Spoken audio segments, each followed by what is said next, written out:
Les anges se réjouissent avec nous de cette fête. Ils laissent éclater la joie en glorifiant le Fils de Dieu. Tous ensemble, réjouissons-nous dans le Seigneur, célébrons ce jour de fête en l'honneur de ses bornes. tous ensemble, Réjouissons-nous dans le Seigneur, célébrons ce jour de fête en l'honneur de ses bornes.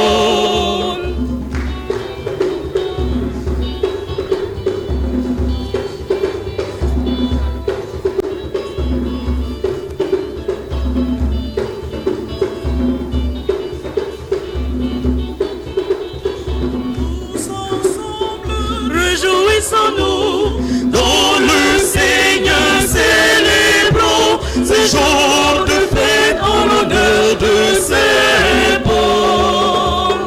tous ensemble, Réjouissons-nous dans le Seigneur, célébrons ce jour de fête en l'honneur de ses bornes. les anges se réjouissent avec nous de cette fête. Ils laissent éclater la joie en glorifiant le Fils de Dieu. Tous ensemble, réjouissons-nous dans le Seigneur, célébrons ce jour de fête en l'honneur de ses bornes. Tous ensemble, Réjouissons-nous dans le Seigneur, célébrons ce jour de fête en l'honneur de ses bornes. Au nom du Père et du Fils et du Saint-Esprit. Amen. La paix soit avec vous.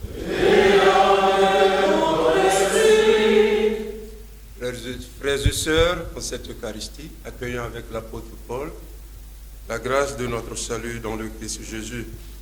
Demandons à Dieu de renouveler notre foi et de faire de nous des témoins de son évangile dans le monde. Je confesse à Dieu Tout-Puissant. Je reconnais devant vous, frères et sœurs, que j'ai péché en pensée, en parole, par action et par omission. Oui, j'ai vraiment péché. C'est pourquoi je supplie la bienheureuse Vierge Marie, les anges et tous les saints, et vous aussi, frères et sœurs, de prier pour moi le Seigneur. Que Dieu Tout-Puissant nous fasse miséricorde, qu'il nous pardonne nos péchés et nous conduise au bonheur de la vie éternelle.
Fils unique, Jésus-Christ Seigneur Dieu, agneau de Dieu, le Fils du Père, toi qui enlèves les péchés du monde, prends pitié de nous. Toi qui enlèves les péchés du monde, reçois notre prière. Toi qui es assis à la droite du Père, prends pitié de nous. Car toi seul est saint, toi seul est Seigneur, toi seul est le Très-Haut, Jésus-Christ, avec le Saint-Esprit, dans la gloire de Dieu le Père. Amen. Amen.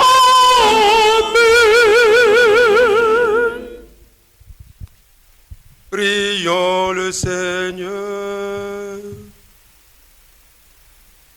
Seigneur Dieu, tu as instruit le monde entier par la prédication du bienheureux apôtre Paul, dont nous célébrons aujourd'hui la conversion.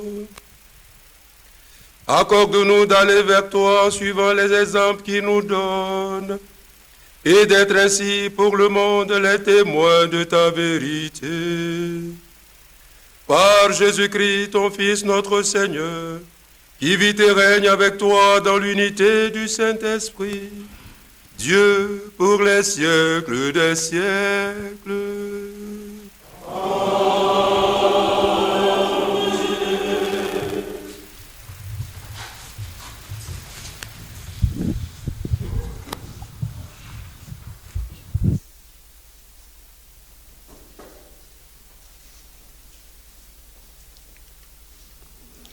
Lecture du livre des Actes des Apôtres.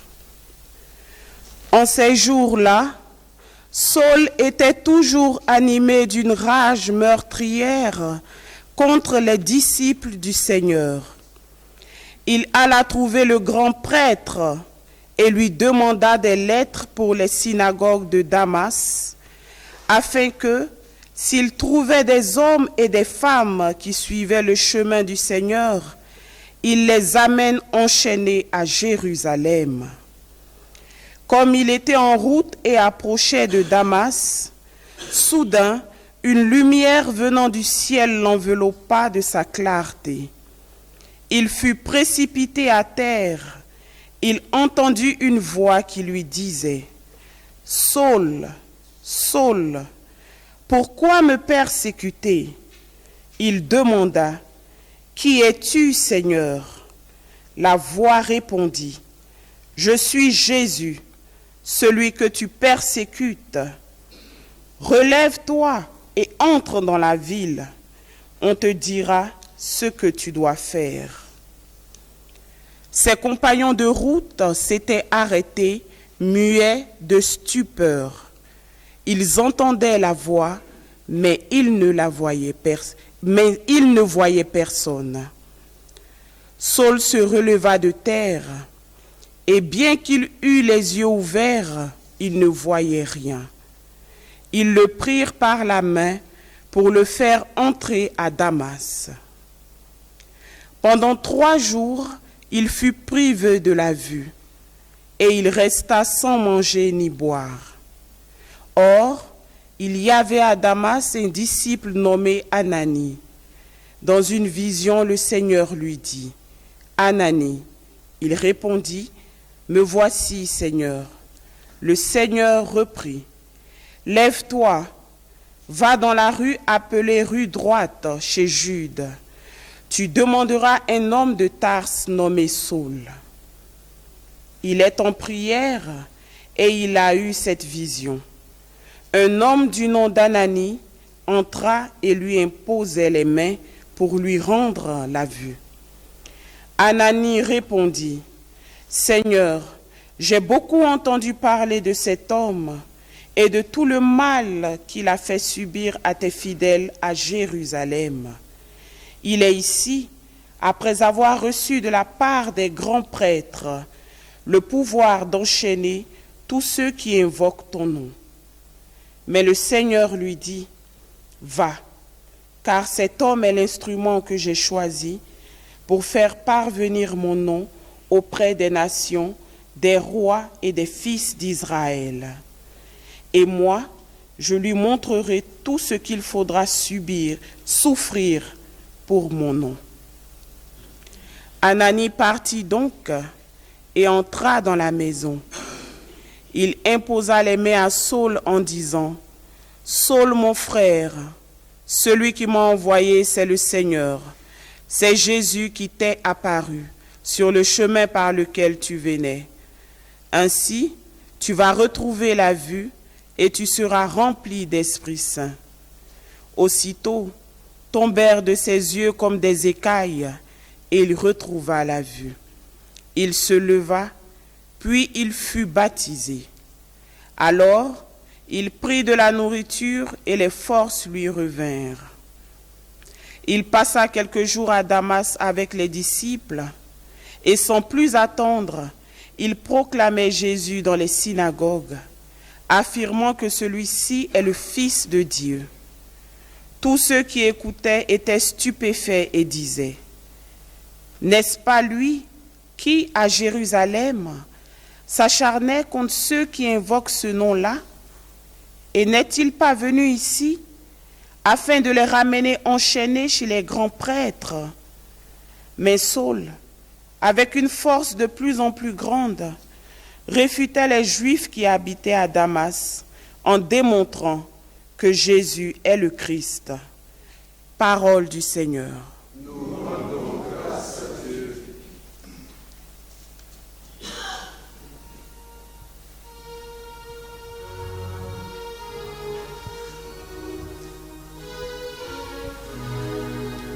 Psaume 116.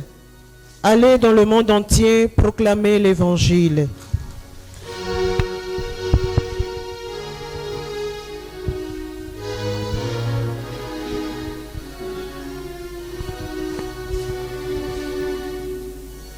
Allez dans le monde entier proclamer l'Évangile.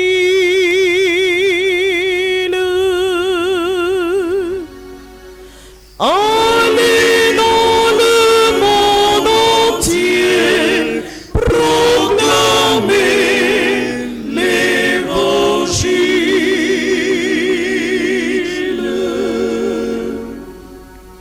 Louez le Seigneur tous les peuples, faites-le tous les pays. Allez dans le monde entier proclamer l'Évangile. Son amour envers nous s'est montré le plus fort. Éternelle est la fidélité du Seigneur. Allez dans le monde entier proclamer l'Évangile.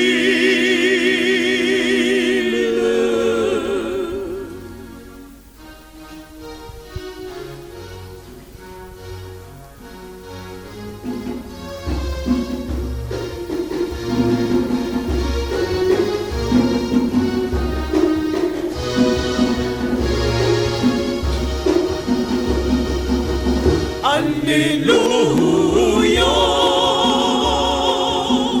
Alléluia, Alléluia, Alléluia.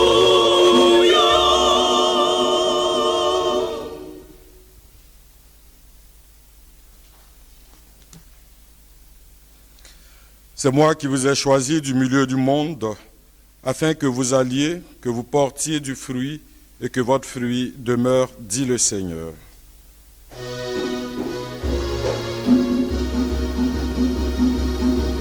Alléluia,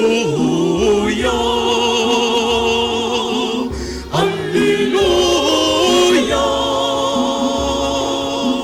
Alléluia, Alléluia.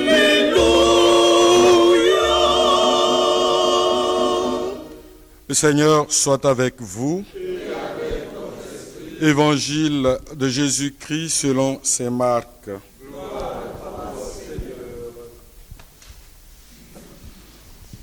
En ce temps-là, Jésus ressuscité se manifesta aux 11 apôtres et leur dit : Allez dans le monde entier, proclamez l'évangile à toute la création.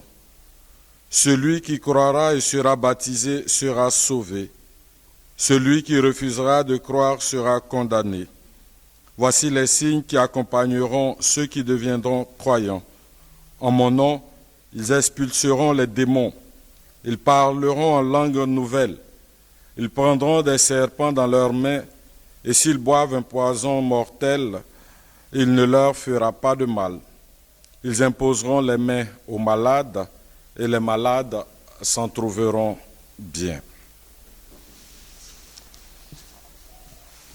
Acclamons la parole de Dieu. Louange à toi, Seigneur Jésus. Chers confrères dans l'épiscopat, la parole de Dieu de cette Eucharistie, Actes chapitre 9, versets 1 à 22, et Marc chapitre 16, du verset 15 au verset 18, donc la parole de Dieu qui vient d'être proclamée, souligne d'abord l'importance de la conversion et de la vocation de l'apôtre Paul dans l'économie du salut, dans la réussite de l'évangélisation du monde et dans la fondation de l'Église. Elle nous aide ensuite à approfondir notre foi au Seigneur Jésus, mort et ressuscité, toujours vivant, présent et agissant dans l'Église et dans le monde. Elle nous rappelle enfin le lien indissociable qu'il y a entre les étapes essentielles de l'expérience de Dieu dans le Christ par l'Esprit, à savoir la rencontre personnelle avec Dieu dans le Christ, l'illumination intérieure et la naissance à la foi au Christ, la conversion à la vie nouvelle de la grâce, la découverte de la vocation particulière reçue de Dieu, le témoignage au Christ crucifié et ressuscité et l'évangélisation du monde. Chers frères, pour raviver davantage notre foi en Dieu, à qui rien n'est impossible et qui dirige la vie des hommes et les événements de l'histoire selon son dessein éternel dans le Christ, revisitons ensemble l'itinéraire de foi par lequel Dieu a conduit Paul. Redécouvrons ensemble comment Dieu a converti ce pécheur, transformé radicalement la vie de cet incrédule et bouleversé l'existence de ce persécuteur des disciples du Seigneur. En effet, de l'incrédule, Dieu a pu faire un témoin convaincu et convaincant de la foi en son Fils Jésus-Christ, mort et ressuscité. Du persécuteur de l'Église, il a fait un apôtre du Seigneur, un serviteur de Jésus jusqu'à la mort. Du pécheur, un homme de la grâce du Christ. Du blasphémateur, un héros de l'évangile du salut. Jésus, transformer ma vie.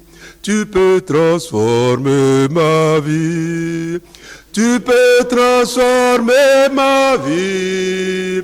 Tu peux transformer ma vie. Jésus, transforme ma vie. Frères et sœurs, interrogeons-nous donc ce matin. Qui est cet homme nommé Paul, encore appelé Saul? Paul est un juif, né à Tarse, en Cilicie. Il a été élevé dans cette ville et y a reçu de Gamaliel une formation strictement conforme à la loi de Moïse. Il était un partisan farouche et passionné de Dieu selon le judaïsme. Par fidélité à la religion de ses ancêtres, il persécutait à mort les disciples du Seigneur Jésus. Il les faisait enchaîner et jeter en prison. En effet, il avait reçu du grand prêtre et de tout le collège des anciens du peuple juif l'autorisation d'arrêter les chrétiens. C'est dans le cadre de l'exécution de cette mission reçue des autorités juives que Saul se rendait à Damas pour enchaîner ceux qui croyaient au Seigneur Jésus, les ramener à Jérusalem et les faire punir. Mais pendant qu'il poursuivait sa route et approchait de Damas, un événement soudain, brusque, inattendu et imprévu va se passer. Dieu le Père, qui a ressuscité le Seigneur Jésus d'entre les morts et qui l'a glorifié, va lui révéler le mystère de son Fils. Ainsi, selon le plan de salut de Dieu, le Christ mort et ressuscité apparaît à Saul et se manifeste à lui. Cette irruption intérieure et extérieure, du dedans et du dehors, du ressuscité de Pâques, dans la vie de Saul, le persécuteur, constituera une rupture décisive dans son existence et marquera un tournant irréversible dans sa vie. En effet, dans l'histoire personnelle de Paul, cette rencontre avec Jésus ressuscité, le béni de Dieu, sur le chemin de Damas, sera une nouvelle référence capitale et fondatrice. Elle sera une ligne de démarcation nette et claire entre son existence passée, vécue sans le Christ, et sa vie nouvelle vécue dans la foi et la grâce du Christ. Cette naissance de Paul à la foi au Seigneur Jésus, mort et ressuscité, s'est faite en plusieurs étapes, selon la description du texte du livre des Actes des Apôtres que nous venons d'écouter. D'abord, une lumière est venue du ciel et a enveloppé Paul de sa clarté. Ensuite, Paul est tombé non seulement à terre, mais aussi de son assurance et de sa vie passée de persécuteur. Puis, il a entendu une voix qui lui dit « Saul, Saul, pourquoi me persécutes-tu » Neutralisé et aveuglé, impuissant et inactif, ne sachant plus que faire, Paul demande « Qui es-tu, Seigneur ?» Et la voix lui répond « Je suis Jésus que tu persécutes, mais relève-toi, entre dans la ville, on te dira ce que tu dois faire. » Frères et sœurs, dès cet instant, dès cet instant, Saul entre dans l'obéissance de la foi. En effet, à partir de ce moment, il se laisse faire. Il se laisse conduire par un autre, par un plus grand que lui. C'est cela l'obéissance de la foi. Il décide dorénavant de laisser le Christ mort et ressuscité conduire toute son existence, toute sa vie, la transformer, la réorienter comme un enfant. Oui, comme un enfant, il se laisse conduire par la main jusqu'à Damas, comme un enfant. Lui qui était si sûr, si convaincu et convaincant dans le judaïsme, désormais, maintenant, par la naissance, à la foi au Seigneur Jésus, il est devenu un enfant. Il se laisse conduire. La foi, c'est cela. Accepter d'être un enfant dans le mystère du Christ. Dans cette ville, donc, à Damas, Dieu avait déjà, par sa providence, tout prévu et planifié. Il avait communiqué dans une double vision à Ananie et à Saul lui-même, non seulement la suite de l'événement, mais également le sens et la portée de ce qui venait de se passer. En effet, dans une vision, le Seigneur apparaît à Ananie et lui apprend qu'il a choisi Saul pour être l'instrument pour faire parvenir son nom auprès des nations, des rois et des fils d'Israël. De même, le Seigneur se manifeste dans une vision à Saul et lui révèle ce qu'Ananie doit faire en sa faveur, lui imposer les mains afin qu'il retrouve la vue. Ananie partit donc et entrant dans la maison. Il imposa les mains à Saul en lui disant « Saul, mon frère, celui qui m'a envoyé, c'est le Seigneur Jésus. C'est lui qui t'est apparu sur le chemin par lequel tu venais. Ainsi, tu vas retrouver la vue et tu seras rempli du Saint-Esprit. » Actes chapitre 9, versets 17 à 18. Par l'action sacramentelle d'Ananie, le Christ mort et ressuscité accorda à Paul la grâce de la libération et le salut par la foi. En effet, par l'imposition des mains d'Ananie, le Seigneur délivra Paul de son aveuglement et lui accorda la grâce du salut par la réception du baptême. Ainsi, bien qu'il n'ait pas été de ceux qui ont connu et suivi le Seigneur Jésus, sa vie terrestre durant, Paul reçoit, à travers cette rencontre avec le ressuscité et la révélation faite à Ananie, la grâce du salut par la foi et celle d'être un véritable apôtre du Fils de Dieu dans le monde. La médiation d'Ananie est voulue par Dieu. Elle est importante, nécessaire et indispensable pour que Paul comprenne pleinement et totalement ce qui lui est arrivé. La médiation de l'Église est donc incontournable. En effet, la médiation donc d'Ananie apparaît comme le sacrement par lequel Dieu rend visible et efficace dans les conditions humaines et historiques l'intervention puissante et invisible de son Fils mort et ressuscité. Par elle, seul reçoit la grâce du salut dans le baptême et il lui est révélé sa vocation dans l'œuvre d'évangélisation du monde. Ayant bénéficié de l'illumination du ressuscité, renouvelé totalement dans son existence et sa vision du monde, rempli de la force spirituelle du Saint-Esprit, Paul comprend, grâce au ministère d'Ananie, qu'il est appelé par Dieu pour être un apôtre de l'évangile de son Fils en direction des nations païennes, c'est-à-dire des nations non juives. Le Seigneur dit en effet à Ananie, « Va, car cet homme est l'instrument que j'ai choisi pour faire parvenir mon nom auprès des nations, des rois et des fils d'Israël. Et moi, je lui montrerai tout ce qu'il faudra souffrir pour mon nom. » Actes 9, 15, 16. Immédiatement donc, Paul commence à évangéliser. Il s'engage dans l'œuvre évangélisatrice à laquelle Dieu l'a appelé. À Damas, il fait un essai si efficace de sa nouvelle mission d'annonciateur du mystère du Christ et de son évangile de grâce et de salut que ses frères juifs s'inquiètent de ce revirement. En effet, tous ceux qui l'entendaient étaient étonnés et demandaient, « Mais n'est-ce pas cet homme qui persécutait à Jérusalem ceux qui invoquaient le nom de Jésus? N'est-il pas venu ici afin de les arrêter et de les ramener au chef des prêtres ?» Mais Saul se montrait toujours plus convaincant. Les Juifs qui vivaient à Damas ne savaient plus que lui répondre quand il leur démontrait que Jésus est le Fils de Dieu, est le Messie, est le Christ. Actes 9, 20, 22.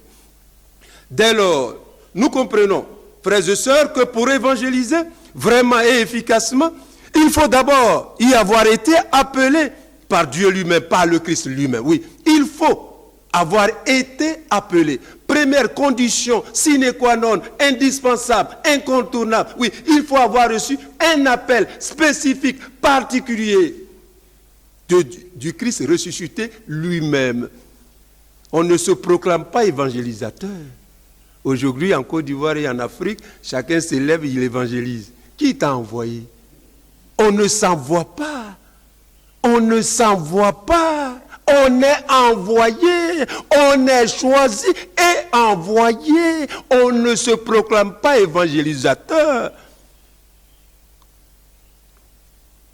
Cette vérité missionnaire apparaît à la fois dans le texte du livre des Actes des Apôtres, Actes chapitre 9, versets 1 à 22, et dans le passage de l'évangile de Marc, Marc 16, 15, 18. Dans la première lecture, c'est le Christ, Jésus lui-même, qui choisit Paul pour en faire l'instrument de l'annonce de l'évangile. C'est Jésus. C'est ce que Jésus ressuscité révèle à Ananie et à Paul. Dans l'évangile, c'est encore le Seigneur Jésus ressuscité lui-même qui envoie les 11 apôtres proclamer à toute la création la bonne nouvelle du salut. Il leur dit, allez dans le monde entier, proclamez l'évangile à toute la création. Marc 16, 15. Oui, on ne s'autoproclame pas évangélisateur. Aujourd'hui, en Côte d'Ivoire, chacun s'élève, il crée son église, il s'en va, il devient évangélisateur, il quitte là. Oui, il y a comme un désordre. Un désordre. Même quelquefois dans l'église catholique elle-même. Un désordre. Chacun s'autoproclame évangélisateur. Défi actuel de notre église et de notre société ivoirienne. Ce choix donc de Dieu, le choix donc du Christ ressuscité établi entre celui qui est appelé à évangéliser et le Fils de Dieu mort et ressuscité, une relation essentielle de dépendance et d'obéissance, d'appartenance et d'union, à travers laquelle Dieu communique continuellement à l'élu, à celui qui a été choisi pour évangéliser, l'énergie divine de l'Esprit Saint pour rendre féconde et fructueuse son œuvre apostolique et évangélisatrice. Oui, celui qui est choisi pour évangéliser, puisque la mission ne vient pas de lui, il ne doit pas penser que l'énergie pour rendre féconde sa mission vient de lui. Non. C'est dans une relation essentielle de dépendance et d'obéissance à Christ, d'appartenance et d'union au Seigneur ressuscité. C'est à travers cette relation entretenue, développée, que l'évangélisateur reçoit continuellement en permanence la puissance et l'onction du Saint-Esprit pour que sa mission partout et toujours soit efficace selon le plan de Dieu. Mes frères et sœurs, l'évangélisation exige également la fidélité aux recommandations missionnaires que le Christ a données à ses apôtres. En effet, il s'agit d'évangéliser par l'annonce de la parole, le témoignage de vie, le service de la prière et un style de vie marqué par le don de soi. Mais des signes doivent aussi accompagner l'activité évangélisatrice. Pas seulement des discours, pas seulement des mots et du vocabulaire. Une visibilité historique est nécessaire pour rendre crédible et pertinente l'annonce de l'évangile. Visibilité historique. Ce que les gens voient, ce qu'ils sentent et ressentent est tout aussi essentiel que les discours. Ne sommes-nous pas trop au niveau des discours? Qu'est-ce que les Ivoiriens voient de nous, de notre méthode d'évangélisation? Nous, évêques. Qu'est-ce que les autres voient? Nos prêtres, nos fidèles et les autres, que voient-ils? Quelle est la visibilité de notre évangélisation? Ne sommes-nous pas trop au discours, aux propos, aux mots, aux réunions, beaucoup de réunions, mais quels sont les actes concrets, visibles? Oui, l'évangélisation, toute vraie évangélisation qui s'inscrit dans la dimension de celle de Jésus a besoin de visibilité historique.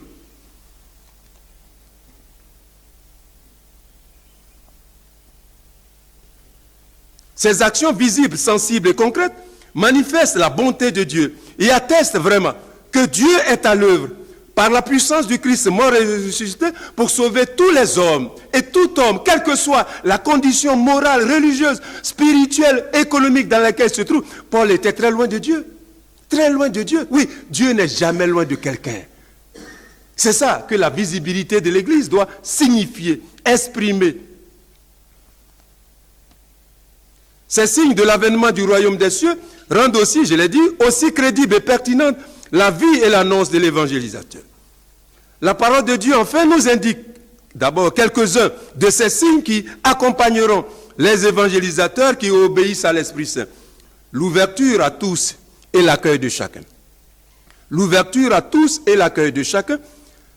Une présence itinérante, disponibilité, la proximité physique et spirituelle, la compassion et le témoignage de l'amour de Dieu, la disponibilité et la générosité de cœur, le combat contre toutes les forces et toutes les formes du mal, l'accompagnement et l'implication des évangélisés, la créativité apostolique et missionnaire, les initiatives pour le bien de tous, spécialement de ceux qui souffrent ou qui sont désespérés. Enfin, frères et sœurs, l'appel de Dieu à évangéliser exige de l'apôtre, de celui qui est appelé, oui, qu'il ait une méthode claire et efficace d'évangélisation.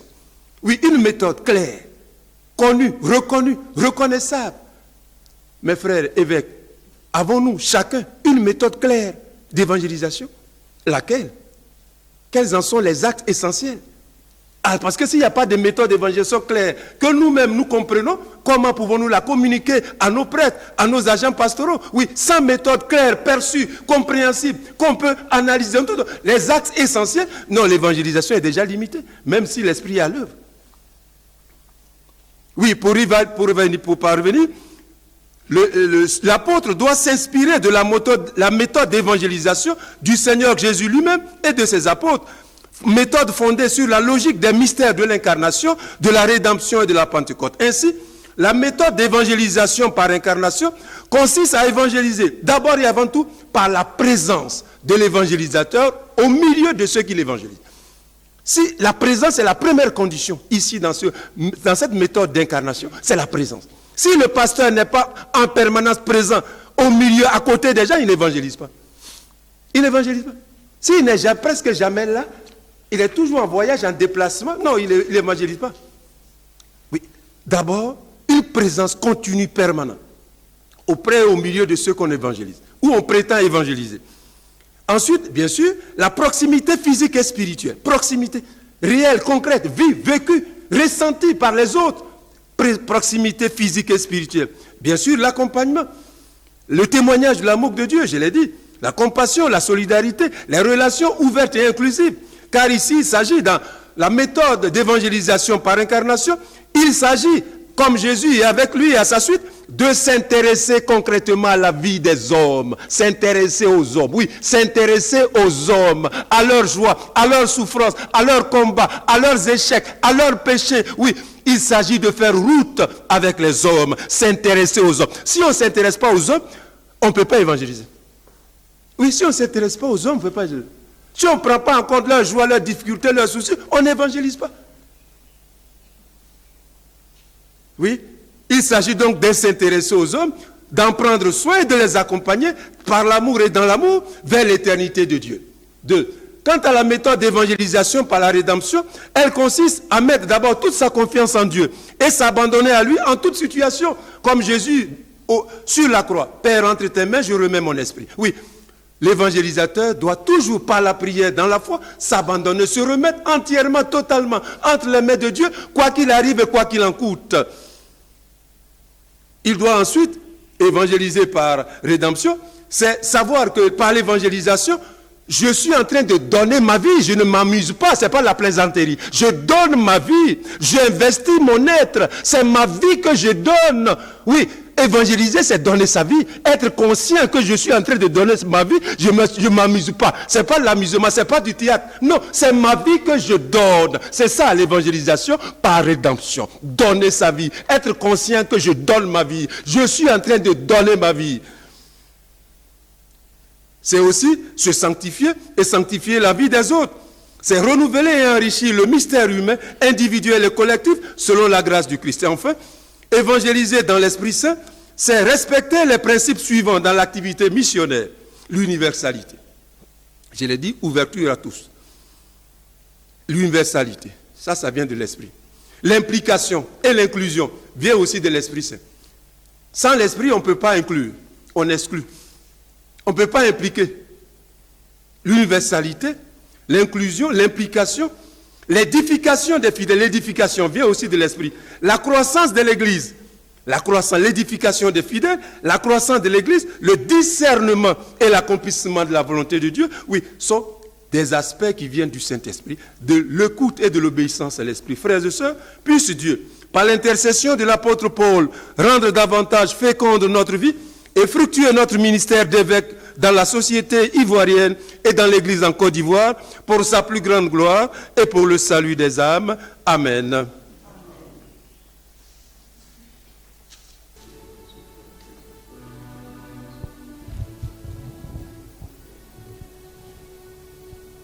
Seigneur mon Dieu, d'un cœur simple et joyeux, j'ai tout donné.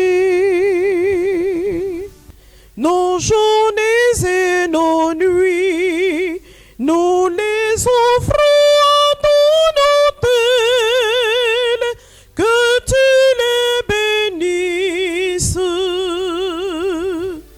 Seigneur mon Dieu, d'un cœur simple et joyeux, j'ai tout donné. Prions ensemble au moment d'offrir le sacrifice de toute l'Église.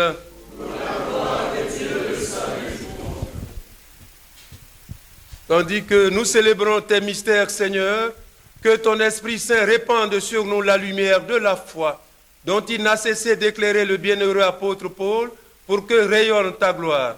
Par le Christ notre Seigneur. Amen. Le Seigneur soit avec vous. Élevons notre cœur. Rendons grâce au Seigneur notre Dieu. Vraiment, il est juste et bon pour ta gloire et notre salut de t'offrir notre action de grâce, toujours et en tout lieu. Seigneur, Père très saint, Dieu éternel et tout-puissant, par le Christ notre Seigneur. Car tu as fondé ton Église sur les apôtres, pour qu'elle soit à jamais dans le monde le signe de ta sainteté. et qu'elle enseigne à tous les hommes l'évangile du royaume des cieux. C'est pourquoi, dès maintenant et pour l'éternité, nous pouvons te chanter avec tous les anges et d'un cœur fervent proclamer. Saint, Saint, Saint est le Seigneur, Dieu de l'univers. Le ciel et la terre sont remplis de ta gloire. Hosanna, Hosanna, Hosanna, au plus haut des cieux. Béni soit celui qui vient au nom du Seigneur. Béni soit celui qui vient au nom du Seigneur. Hosanna, Hosanna, Hosanna, au plus haut des cieux. Toi qui es vraiment saint, toi qui es la source de toute sainteté, Seigneur, nous te prions. Sanctifie ces offrandes en répandant sur elles ton esprit, qu'elles deviennent pour nous le corps et le sang de Jésus, le Christ, notre Seigneur. Au moment d'être livré et d'entrer librement dans sa passion, il prit le pain, il rendit grâce, il le rompit et le donna à ses disciples en disant, « Prenez et mangez-en tous, ceci est mon corps livré pour vous. »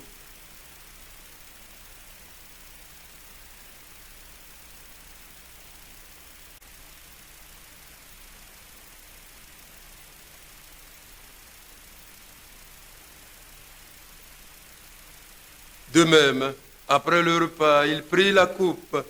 De nouveau, il rendit grâce et la donna à ses disciples en disant, « Prenez et buvez-en tous, car ceci est la coupe de mon sang, le sang de l'alliance nouvelle et éternelle, qui sera versé pour vous et pour la multitude en rémission des péchés. Vous ferez cela en mémoire de moi. »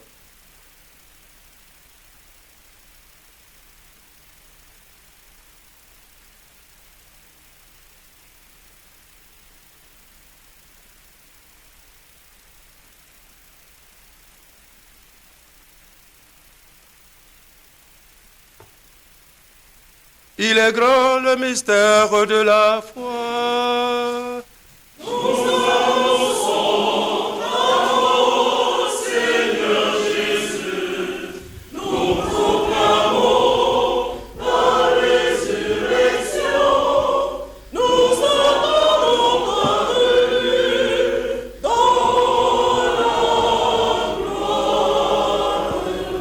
En faisant ainsi mémoire de la mort et de la résurrection de ton Fils, nous t'offrons, Seigneur, le pain de la vie et la coupe du salut, et nous te rendons grâce car tu nous as estimés dignes de nous tenir devant toi pour te servir.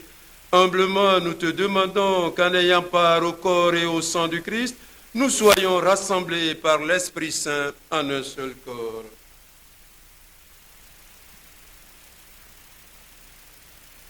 Souviens-toi, Seigneur, de ton Église répandue à travers le monde. Fais-la grandir dans ta charité, en union avec notre pape François, notre père Paul Simona Wana, et tous les évêques, les prêtres et les diacres. Souviens-toi aussi de nos frères et sœurs qui sont endormis dans l'espérance de la résurrection, et souviens-toi dans ta miséricorde de tous les défunts. Accueille-les dans la lumière de ton visage.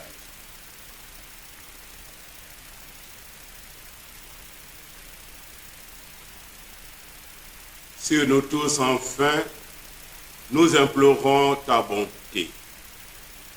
Permets qu'avec la Vierge Marie, la bienheureuse Mère de Dieu, avec Saint Joseph, son époux, les apôtres, Saint Paul et tous les saints qui ont fait ta joie au long des âges, nous ayons part à la vie éternelle et que nous chantions ta louange et ta gloire par ton Fils Jésus, le Christ.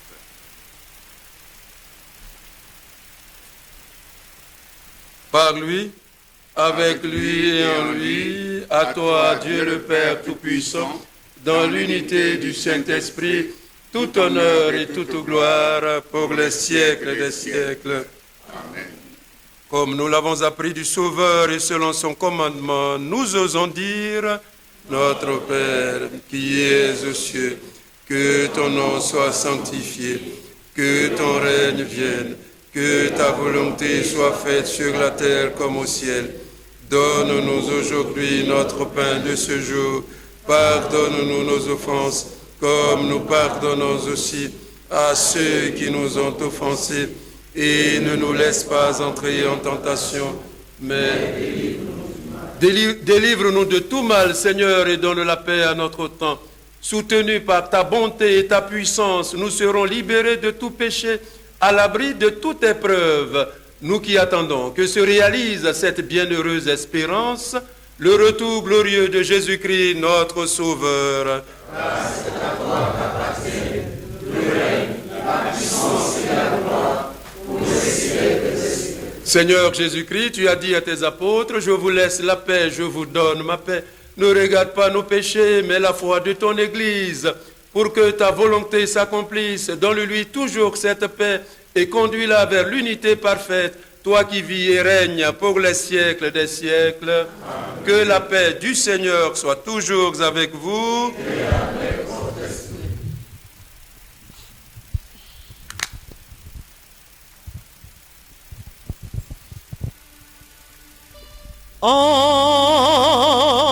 Agneau de Dieu, qui enlève les péchés du monde, prends pitié de nous.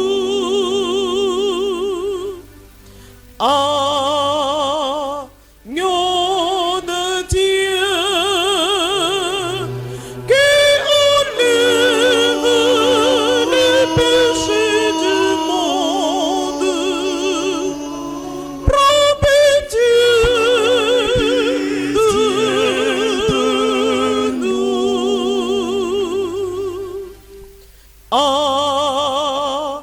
Agneau de Dieu, qui enlève les péchés du monde, donne-nous la paix. Voici l'agneau de Dieu, voici celui qui enlève les péchés du monde. Heureux les invités au repas des noces de l'agneau. Seigneur, je ne suis pas digne de recevoir, mais dis seulement une parole et je serai guéri.